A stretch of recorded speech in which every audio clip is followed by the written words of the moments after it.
Another week, more history for Jaxon Smith-Njigba, and now you can make a pretty strong argument that he and Sam Darnold belong among the best QB receiver combos in the league. We're going to be breaking it all down here on our Monday edition of Locked On Seahawks.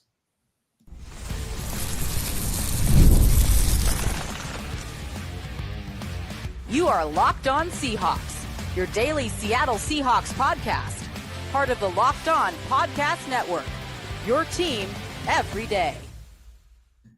Greetings, 12. This is Corbin Smith, the host of the Locked On Seahawks podcast, your daily Seahawks podcast, part of the Locked On Podcast Network, your team every day. A special thanks to all the 12s who are tuning in, whether you're in nearby Kirkland, Washington, or a couple states over in Bozeman, Montana. We greatly appreciate each and every one of you for making Locked On Seahawks your first listen 5 days a week. The Seahawks improving to 4-2 on Sunday with a 20-12 victory over the Jacksonville Jaguars. I keep wanting to say 23-12, Rob, because that's what the score would have been, but the Seahawks declined or accepted a penalty that nullified a late field goal by Jason Byers so they could take a few knees. I would have made the same decision, though those 3 extra points on the scoreboard look pretty nice. Nonetheless, a 20-12 win. We are going to be diving into our Monday Musings, takeaways on offense and defense coming out of this game. And we are opening up the mailbag. It's been a few weeks. We'll tackle your questions today.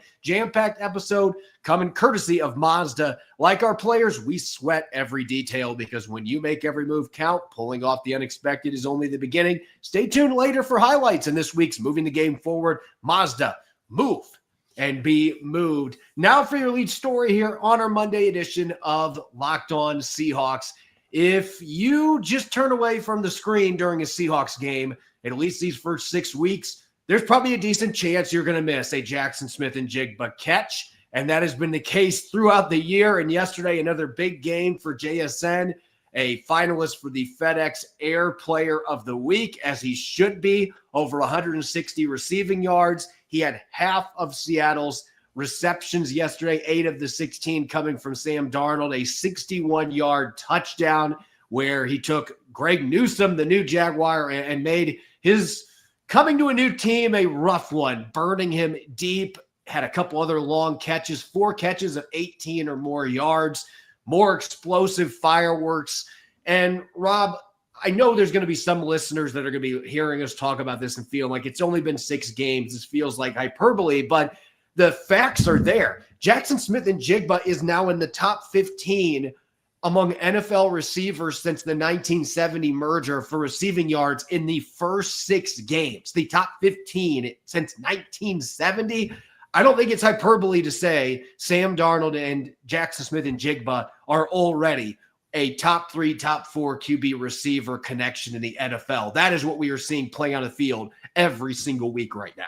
Yeah, it's been absolutely spectacular to watch these two. I mean, it's been almost like an orchestra. I mean, how beautifully they're playing together.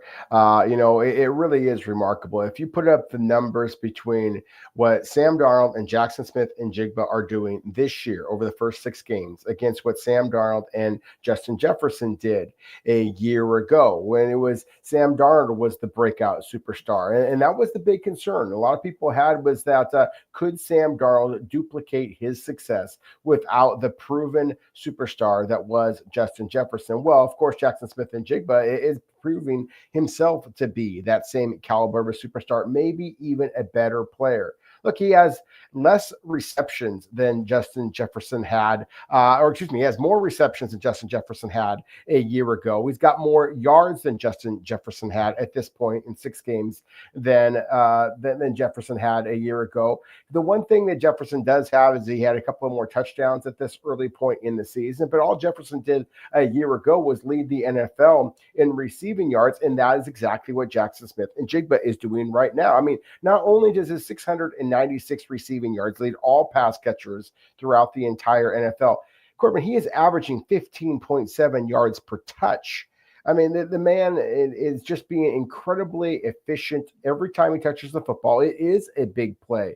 As you say, he's tied for 5th in the NFL in total receptions right now. That's with Jamar Chase, a guy who is often bandied about as being one of the elite wide receivers in all of the league. I think that, the NFL and certainly the NFL's media had better start getting used to the idea of Jaxon Smith-Njigba being truly one of the elite pass catchers in all of the NFL. And frankly, with Sam Darnold doing the exact same thing. I mean, because he's been spectacular. His 9.6 yards per attempt leads the NFL. His 13.5 yards per completion lead the NFL. Again, this is not one player being dominant and the other player being a complement. These are two elite players playing at a very, very high level. And it felt like yesterday, and we've seen this in a few other games, and you see this with elite receivers, and DK Metcalf didn't do this. This is why you can't put DK Metcalf in the same category. Like, teams are trying to take JSN away. They are trying. It just isn't working. And he is such a savvy route runner. He is so explosive coming in and out of his breaks. And he's got the toughness he can create after the catch. But what has really separated him has been the separation. And a lot of people wondered if he was going to be able to do that in the NFL. You and I even down in our scouting report, for me, that was the one big question mark I had. Is he going to be a guy that can win consistently downfield? He is leading the NFL with 9 receptions of 20 or more yards this year. He every single week is winning at least once over the top.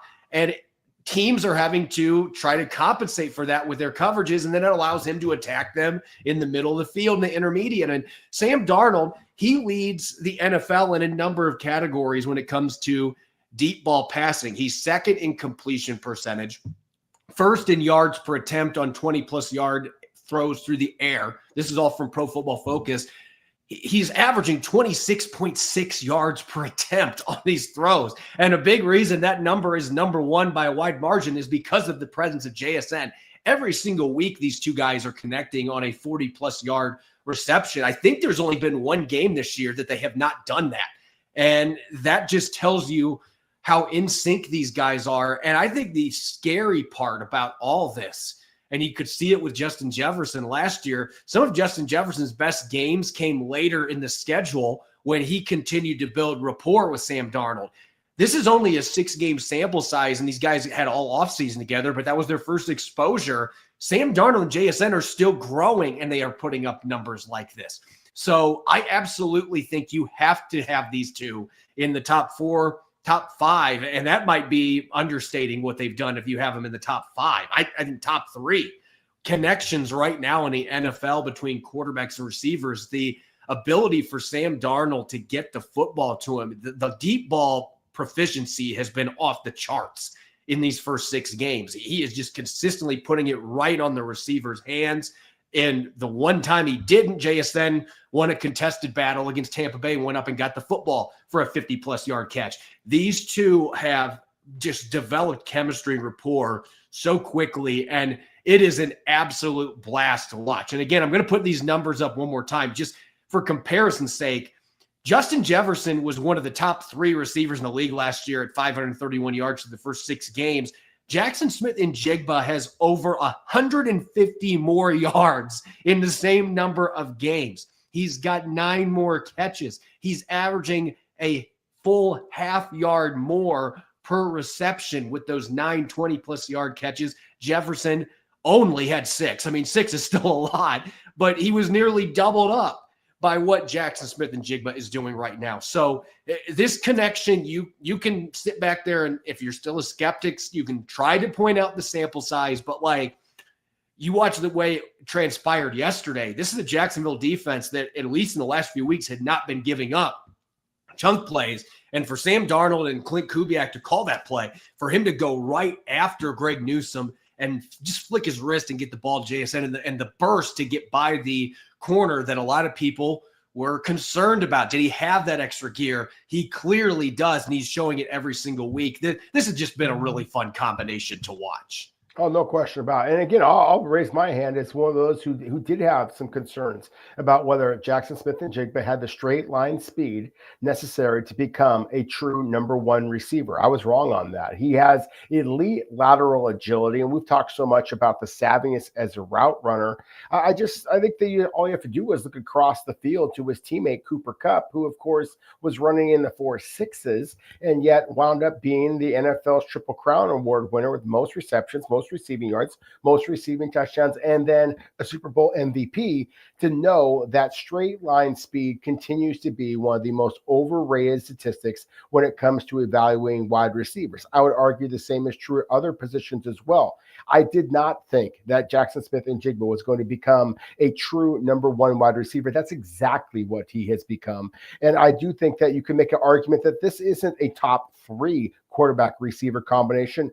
Corbin, I struggle to think of one that's better than what the way that the Seahawks pass catcher and quarterback have been so far this season. And maybe it's Jared Goff and Amon-Ra St. Brown, but considering the injuries that we have seen in Minnesota, in Cincinnati, in Buffalo, I mean, with the best quarterbacks and the best wide receiver connections, it seems like there's been some type of an injury that has forced others to kind of change gears. It feels like Seattle is not changing gears. They are accelerating down the stretch. Yeah, and I think the other thing we have to note here, and one of our listeners finally or astutely noticed this, like that touchdown yesterday, the thing that really jumps out is Jaxon Smith-Njigba's ability late in the route to just turn it up to that extra gear. He was able to take off and get a couple extra steps of separation when he got past Greg Newsome. And that is where that acceleration, that quickness comes into play, the quick twitch. He's got it, and he is winning consistently downfield doing that. And it has been an absolute pleasure to watch. And again, these guys have not been working together that long. They are going to continue to get better. That's the scary thing for the rest of the National Football League. When we come back, we've got a Monday mailbag. We're going to dive into your questions coming out of Sunday's win in Jacksonville. Don't go away. You're listening to the Monday edition of Locked On Seahawks. This episode is brought your way by Mizzen & Main. You know the saying, look good, feel good. The problem is most dress clothes only check one of those boxes. They look sharp but feel stiff, hot, and high maintenance. That's why there's Mizzen & Main. Mizzen & Main makes classic menswear with performance fabrics, so it's effortless to look sharp and feel comfortable. They actually invented the performance fabric dress shirt over 10 years ago, and they've perfected it ever since. Their shirts are stretchy, moisture-wicking, wrinkle-resistant, and machine washable. No ironing, no dry cleaning. And I love that you can go from the office to dinner or even out on a golf course and still feel comfortable all day. Right now, Mizzen & Main is offering our listeners 20% off your first purchase at mizzenandmain.com with the promo code LOCKEDONNFL20. That's Mizzen spelled M-I-Z-Z-E-N and Main, M-A-I-N.com. Promo code LOCKEDONNFL20 for 20% off. And if you'd rather shop in person, you can find Mizzen & Main stores in select states. This episode is also brought your way by Mazda. Mazda's moving the game forward, brought to you by those who believe it's not just about playing the game, it's about redefining it, because these moments do more than win. They push what's possible. They remind us to go that extra yard, shift into the extra gear, and keep moving the game forward. Not the only player with 61-yard catch, but maybe the most critical for the Seahawks on Sunday. A.J. Barner came through late in the fourth quarter with a pitch and catch from Sam Darnold on a game-clinching long pass play that set up Sam Darnold to kneel out the clock. That's what keeps fans and players alike moving forward, always chasing the next great moment. When you follow what moves you, the unexpected is only the beginning. And just like there's more to every highlight, there's more to a Mazda vehicle. Mazda, move and be moved. Welcome back to the Monday edition of Locked On Seahawks. I'm your host, Corbin Smith. He's Rob Rang. A special thanks to each and every one of the 12s out there. And thank you, as always, for making Locked On Seahawks your first listen 5 days a week. We greatly appreciate it. It's time to open up the mailbag. Rob, it's been a few weeks since we've had a chance with so much going on in the Seahawks world that we have not had a chance to open up this mailbag and tackle your questions. We're going to answer as many as we can. Our first one here on the mailbag, coming from Smitty07 on X. What does Jaxon Smith-Njigba, what does his next contract look like? Well, I don't know the numbers, Rob, but I know, you know that it's off Breaking Bad, that GIF where the guy is laying on top of the pile of money. That is Jaxon Smith-Njigba in another year or so. Yeah, no question about it. I think that you look at what all the high profile wide receivers are getting paid, that's certainly what his representatives are going to be arguing that he is going to deserve.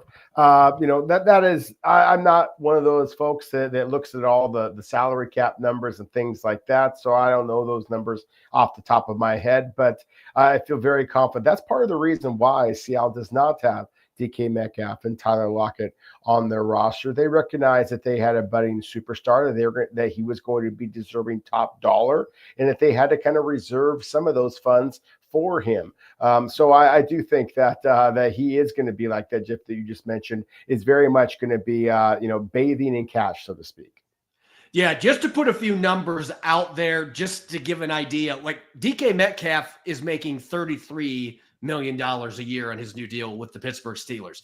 Jaxon Smith-Njigba's agent should immediately pointed out, like, my client has been getting more catches, much more yardage, and he's younger. Like, show us the money. I think the $40.2 million that Jamar Chase has got, that's probably what JSN's agent's going to be looking at.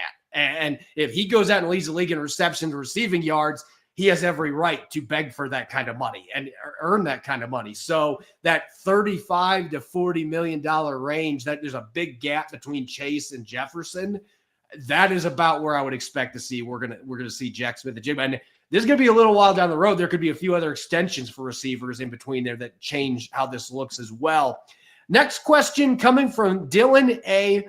Faranish on Facebook. I haven't seen much of Tyrese Knight as of recently. Is he doing all right? So look, we've talked about this some, Rob. I feel like each week he's getting diminished playing time. Like, it's less and less play. And look, Drake Thomas had his best game as a Seahawk on Sunday. He had a pass breakup. He had a sack on a nasty blitz concept that Mike McDonald carved up, and a couple other nice tackles in space. If he's going to be making plays like that and Tyrese Knight is not, they're going to just continue to lean more heavily on Drake Thomas because he's been the guy they've been having in the obvious passing situations.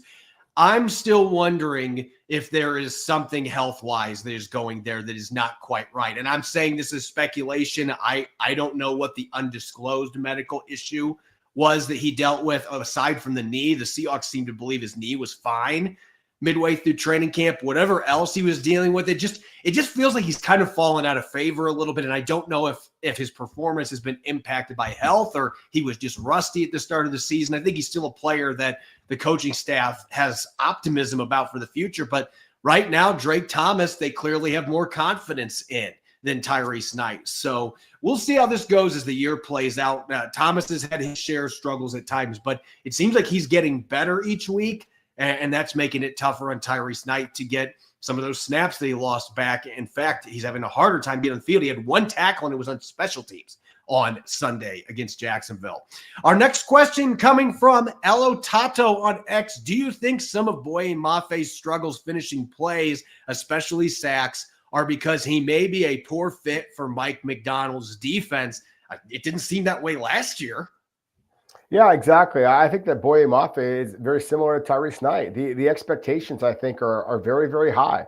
You see the athletic ability. You've seen previous production in Mike McDonald's system, and so you're expecting him to take his game to a whole other level. Tyrese Knight obviously is in the second year of his NFL career. Boye Mafe is in a contract year. So I was certainly among those who thought that Boye Mafe was going to really be a very productive pass rusher for the Seahawks. But in both cases, you're not seeing that kind of production. So I do think that some of the concern with Boye Mafe might be that the scheme is I think asking him to do a little bit more than just pin his ears back and rush the quarterback. That was what he was at his best at back at Minnesota. One of the things I was most encouraged with Mafe is how well that he played the run early in his NFL career. It almost feels like the same with Tyrese Knight. It feels like his head's spinning a little bit. I wonder if there's something physical going on. I also wonder if there is something mentally going on. And also, I think that the depth that Seattle has, you mentioned Drake Thomas at the linebacker position. I think that the emergence of DeMarcus Lawrence in particular, for the Seahawks, obviously he was a star already in Dallas, but the fact that he is now here in Seattle, I think is cutting into Boye Mafe's opportunities. And frankly, the fact that Leonard Williams, Byron Murphy II, et cetera, they are getting more of the sacks that Boye Mafe is leaving on the table. Next question from D. Pankey. Even though the Seahawks weren't really effective at running the ball, how big was it that they still ran the ball 26 times yesterday, only one less than their 27 pass attempts? So, look, we'll have more time to talk about the run game, I'm sure, when we get to our Monday Musings segment, but the Seahawks were good enough running the ball yesterday that Jacksonville had to take it seriously, and they had averaged over 130 rushing yards a game their last two games. The Jags came out playing with 7-8 guys in the box consistently in yesterday's game. And that was part of the reason Sam Darnold had those great one-on-one opportunities to Jaxon Smith-Njigba on the back end. Jacksonville was so concerned about the run game and slowing it down. They were able to slow it down, and they generated 8 plays of 0 or negative yards in the run game, got in the backfield a lot. But on the flip side, being that aggressive defending the run ended up hurting them in coverage, and the Seahawks made them pay with the big plays that we've mentioned. So I think that you still saw a run game, even though the stats were not effective and they had a lot of negative plays.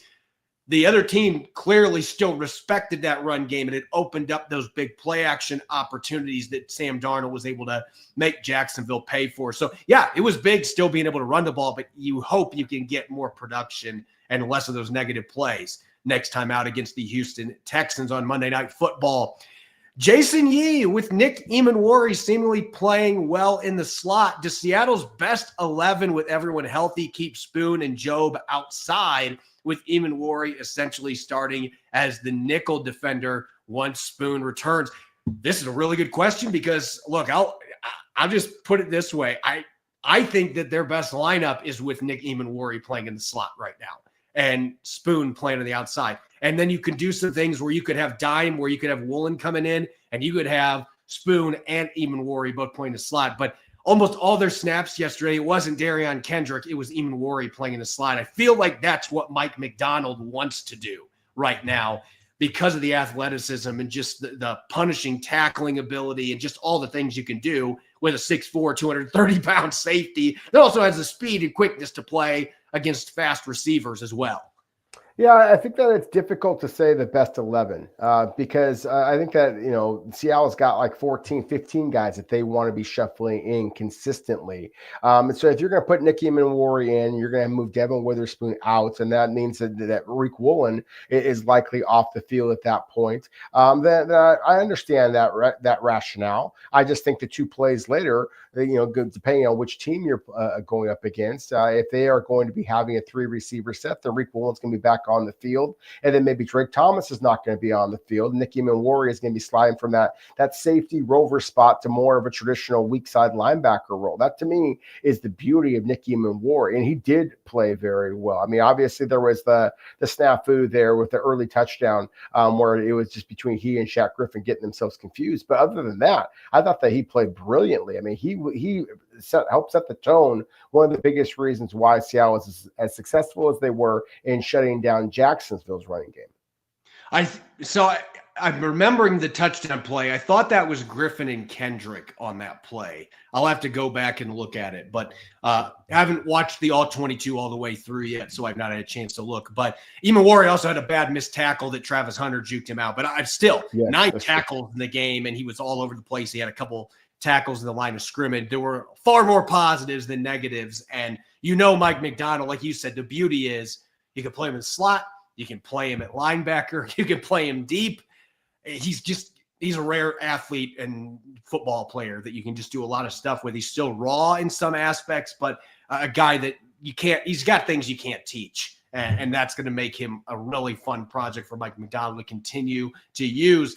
Our last question real quick. Is Robbie Oots the key to the Seahawks run game? I guess from a consistency standpoint, I do think getting Oots back is huge. They have missed his presence, and that's not taking anything away from Brady Russell, but they have not been able to do as much of the 2-back stuff without Robbie Oots available. So if they can get him healthy, get him off injured reserve, and they can get him back on the field, I think that would certainly help this football team and their run game out. They had a few good games running the ball without him, but I think it opens up your playbook a little bit more with what you can do with your two-back set stuff and continue to force teams to bring that extra safety up and then open things up for your passing game. So, yeah, I think that their best run game is with him. I'm not going to sit here and say that he is the equalizer or anything. They've got some other stuff they've got to get figured out, but he absolutely is a key part of that they need to get back in the lineup. When we return, we're going to dive into our Monday musings coming out of yesterday's win in Jacksonville. What stood out positive and what few negatives emerged in this game as well. We'll have a little bit of sprinkled of both coming up next here on our Monday edition of Locked On Seahawks. This episode is brought your way by our friends over at Supply House. When the opening whistle blows on a new repair, get your crew moving forward with Supply House. Order today and see parts on your doorstep tomorrow. Over 280,000 plumbing, HVAC, and electrical items from the most trusted brands in the business. Their real-time inventory and honest lead times keep you from putting projects, while their industry-leading customer service always has your blind side covered. Need parts fast for a project? Supply House has next-day delivery. So talk about a game changer, and their Trademaster perks like priority shipping and dedicated support make the entire process smoother. Join the free Trademaster program today and score serious perks like priority shipping, lower prices, and a dedicated support line. Visit supplyhouse.com to sign up for free and use the promo code SHNFL5 for 5% off your order. That's supplyhouse.com. Real people, real service. The NFL season is heading into week 7, and FanDuel is making sure you're ready for kickoff with a can't-miss offer. New customers can bet just $5, and if your bet wins, you'll get $300 in bonus bets to use across the app. I love using FanDuel because it fits however you like to bet. For me, the player props, such as how many touchdowns Sam Darnold will throw on Monday Night Football against the Texans, or a same-game parlay, multiple prop bets from week 7. You can even jump in live as the action unfolds. It makes every game more exciting. Whether you're watching your team or just keeping an eye on your fantasy lineup, it's quick, it's easy, and it's the best way to add a little more energy to your Sundays. So are you ready to play? Download the FanDuel app now by visiting FanDuel.com to get started. That's FanDuel.com to place your first $5 bet. Welcome back to the Monday edition of Locked On Seahawks. This is your host, Corbin Smith. He's Rob Rang. A special thanks to each and every one of the 12s tuning in. Thank you, as always, for making Locked On Seahawks your first listen 5 days a week. We greatly appreciate all of our everydayers who support the podcast. The Seahawks moving to 4-2 and now atop a 3-way tie in the NFC West. The 49ers in first place with a head-to-head win in week 1, but San Francisco losing to Tampa Bay on Sunday. So the Seahawks and Rams, same record at 4-2. The Seahawks very much in the thick of things in the NFC West hunt here as we close in on the middle of the season. And as we talked about yesterday, or leading up to yesterday's game, Rob, this was a game that kind of had statement game written on it for both these teams. I mean, Jacksonville coming out the big win over Kansas City on Monday night. They wanted to show the world, hey, we can beat another team with a winning record. Seattle wanted to show, hey, we can hang with anybody. We can travel cross country, and we can move to 10-1 on the road under Mike McDonald. And that's exactly what they did in this game. And they were able to do it in part. You know, we talked a lot about Sam Darnold and JSN, and we can gush about what those guys are doing. But up until late in the fourth quarter of this game, Rob, the offensive line, I know the run blocking wasn't where you wanted it to be at, but Sam Darnold didn't even get hit until the fourth quarter. Now, there were a couple plays on third downs that led to punts where the Jags were able to blitz and get some hits, get a sack on Darnold late in the game. But generally speaking, pass protection was outstanding once again for this front line. They did a really nice job keeping Sam Darnold clean, and that's allowing him to be able to take those shot plays downfield. If your pass protection is not there, you can't get that 61-yard throw to Jaxon Smith-Njigba. You can't get that bootleg to A.J. Barner throwing back across the field. Those things don't happen if your pass protection is not at least competent. And I think that continues to be an area that this offensive line is growing week in and week out. They are consistently keeping Sam Darnold upright and allowing him to play at an MVP level under center. Yeah, no question about it. I mean, it's just the continuity of the offensive line. I mean, think about it a year ago. I mean, it wasn't just the fact that you had a different left guard, you had a different center, you had a right tackle, and Abe Lucas went down for injury. I mean, this was an offensive line that was completely ravaged by injuries a year ago, and they have been the same starting five essentially all season long. And then we talked so much about the addition of John Benton as offensive line coach, Rick Dennison as the running game coordinator, certainly Clint Kubiak as offensive play caller. I mean, all of those things are coming together to allow Seattle's underrated, in my opinion, offensive line to really be one of the reasons why Seattle is having as much success that they had. And I love the fact that you kind of acknowledge the run game difficulties. Look, this is the NFL. I mean, you're not going to just blow up NFL teams, especially in their house, especially against good football teams that, as you mentioned, beat Kansas City, beat the San Francisco 49ers. This is a good team, and you have to kind of pick your poison. The Jacksonville Jaguars focused in on trying to slow down Seattle's running game, and that's one of the reasons why Seattle's pass protection was as stout as it was. I mean, again, and I'm going to kind of jump ahead to the other thing I want to kind of acknowledge along the line of scrimmage is just how damn dominant that Seattle's defensive line was in this football game. I mean, 7 sacks while allowing only 1 sack, 7 tackles for loss. Seattle's defensive line was absolutely terrific in this football game. Their offensive line is not going to get acknowledged by very many people. Hell, it's going to get blasted by some people for Seattle not being able to run the football. I think that Seattle dominated the line of scrimmage, again, on the road against a quality football team, and that is the biggest reason why Seattle is 4-2 at this point. As you said, Jaxon Smith-Njigba and Sam Darnold deserve all the credit. They're going to get a lot of that credit. But make sure you give some of the credit to the big guys on both sides of the line of scrimmage for the Seahawks, because, again, their success was one of the biggest reasons why Seattle emerged from Jacksonville with that victory. And I'm going to give a friendly reminder. I do this probably 3 or 4 times during the course of the season, maybe a little more, give or take, year to year. Don't take PFF grades seriously. If you are somebody out there that is throwing a conniption because Byron Murphy II was the 10th ranked defender for a grade, look, I have some things I want to say. I'm going to bite my tongue. What I'm going to say is I've got my grade card coming out on EmeraldCitySpectrum.com tomorrow, and I can tell you Jaxon Smith-Njigba is not my highest graded player. He's number 2. Byron Murphy II is my highest graded player. He was utterly dominant yesterday. Jacksonville had no answer for him. They were double teaming him, and he was still getting into the backfield consistently in yesterday's game.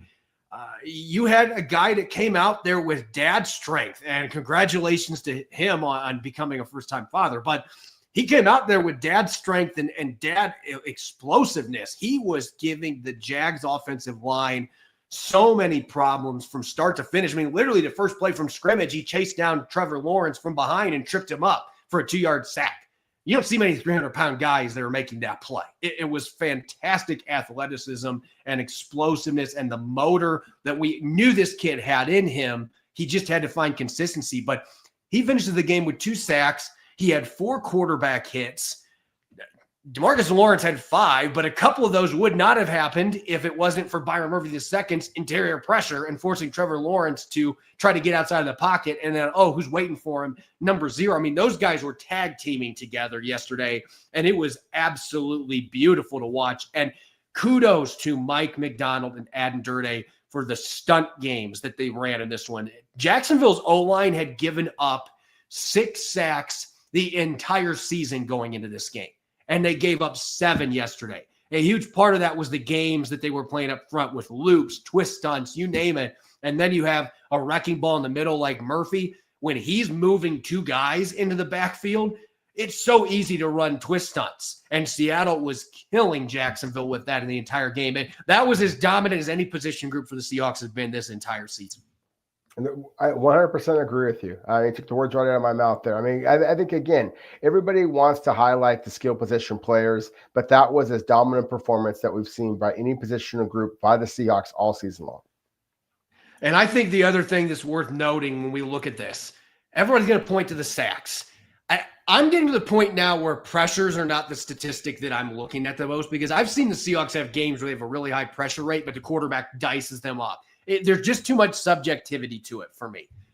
But quarterback hits, that to me is the most important statistic when you're looking at how well a pass rush played, because if you are getting to the quarterback and you are delivering hits on him, those add up. If you get 4 sacks, but you have nothing else the entire rest of the game, you don't have the cumulative effect. Seattle had 17 quarterback hits yesterday on Trevor Lawrence, and that was just the dropbacks. He had some scrambles that they blasted him on too.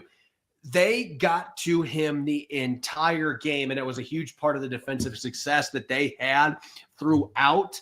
So kudos to Seattle for racking up that many QB hits. Again, 17, that is an utterly dominant performance by that defensive line. You had a little bit of help from your linebackers, but I want to finish off the show real quick. We talked Nicky Manwari a little bit in the last segment. I just want to kind of encompass the things that I saw yesterday with him, though. What I saw from a young player, like there are guys that if you get juked out by Travis Hunter the way that he was, there are a lot of players in this league that would have stunk the entire rest of the game because that would have been going in their head. Or the next time they saw Travis Hunter, they would have been having, PTSD from that play. Nicky Manwari came back and he had 2 other plays against Hunter in particular. One of them, he brought him down for a 1-yard loss where he made sure to break down and he learned from that mistake that he had. And he finished with 9 tackles. He had a couple really nice blitzes in this game as well that generated pressure. I thought that you got more of a taste of all the different things the Seahawks are going to be able to do with him. And he's starting to gain some confidence. And as Mike McDonald said, he's not quite 100%. He's good enough to play, but he's still fighting through this ankle a little bit. But he still looked really good. And I just loved the short-term memory from a few of those mistakes early to come back and make some big-time plays for Seattle in the second half. Well, and you had some closing thoughts, so I'll throw out a closing thought of my own here. You mentioned one of the more underrated statistics from a defensive perspective was all of those quarterback hits. I think an overrated statistic out there is the running game at times. And I think that, there's an awful lot of Seahawks fans out there and some analysts out there who are talking about, Seattle ran for just 60 yards against the Jacksonville Jaguars. You know the 2 teams who lead the NFL right now in rushing yards? That's the Carolina Panthers and the New York Jets. 2 not very good football teams. You know which team actually leads the NFL with the least amount of yards per carry? The first place San Francisco 49ers. Complementary football, it's all about running, as we talked about before, Corbin, running the ball when you want to, effectively enough that's going to force the defense to do something that they don't want to pick their poison. One of the biggest reasons why Sam Darnold and Jaxon Smith-Njigba are having the success that they are is because teams are trying to take away Seattle's running game, and they're doing a decent job of it statistically. But this is still a team that is averaging well over 100 yards per game on the ground, has 6 touchdowns in 6 games on the ground. This is the biggest reason why, again, Seattle is 4-2 and tied for first place in the best division in football. As always, you can follow me on X to Blue Sky. You can follow Rob Rang at Rob Rang and follow me at Corbin Smith NFL. Make sure to subscribe to Locked On Seahawks on YouTube and wherever you get your podcast to make sure you don't miss a single episode. When we come back tomorrow, it's Tell the Truth Tuesday, a more extended version because guess what? We have an extra day before Monday Night Football next week. So we're going to dive in some takes coming out of the first 6 games and some last thoughts coming out of this win in Jacksonville, especially once I've had a chance to watch the All-22 in full. Make sure that you're listening in and enjoy the rest of your Monday. Go Hawks.